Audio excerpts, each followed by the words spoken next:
ఎన్టీఆర్ మనవడిగా నందమూరి హరికృష్ణ కుమారుడిగా ఇండస్ట్రీలో అడుగుపెట్టిన కళ్యాణ్ రామ్ తనదైన మార్కుతో గుర్తింపు తెచ్చుకున్నారు. ఎన్టీఆర్ ఆర్ట్స్ బ్యానర్స్ను నడిపిస్తూ నిర్మాతగాను హీరోగాను దూసుకుపోతున్నారు.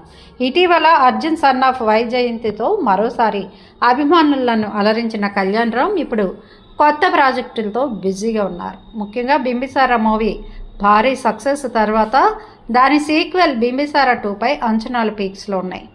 ఈ ఫాంటసీ యాక్షన్ డ్రామా పార్ట్ 2 కూడా గ్రాండ్గా తెరకెక్కనుంది.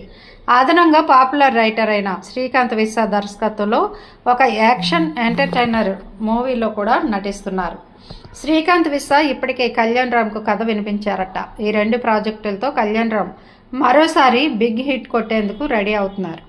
ఫ్యామిలీ మ్యాటర్స్లోనూ కళ్యాణ్ రామ్ చాలా యాక్టివ్గా ఉంటారు. తాజాగా ఆయన ఒక ప్రైవేట్ ఫ్యామిలీ ఈవెంట్లో పాల్గొని అందరి దృష్టిని ఆకర్షించారు. కాకినాడలో తన మేనల్లుడు కొత్తగా ప్రారంభించిన ఉదయ్ కేఫ్ రెస్టారెంట్ ఓపెనింగ్ కార్యక్రమానికి కళ్యాణ్ రామ్ ముఖ్య అతిథిగా హాజరయ్యారు. స్వయంగా రిబ్బన్ కట్ చేసి రెస్టారెంట్ను ప్రారంభించారు. ఈ ఈవెంట్లో కళ్యాణ్ రామ్ సింపుల్ లుక్లో కనిపించి ఫ్యామిలీ మెంబర్స్తో కలిసి ఫోటోలు తీసుకున్నారు. ఈ కార్యక్రమానికి సంబంధించిన వీడియోలు, ఫోటోలు సోషల్ మీడియాలో వైరల్ అవుతున్నాయి.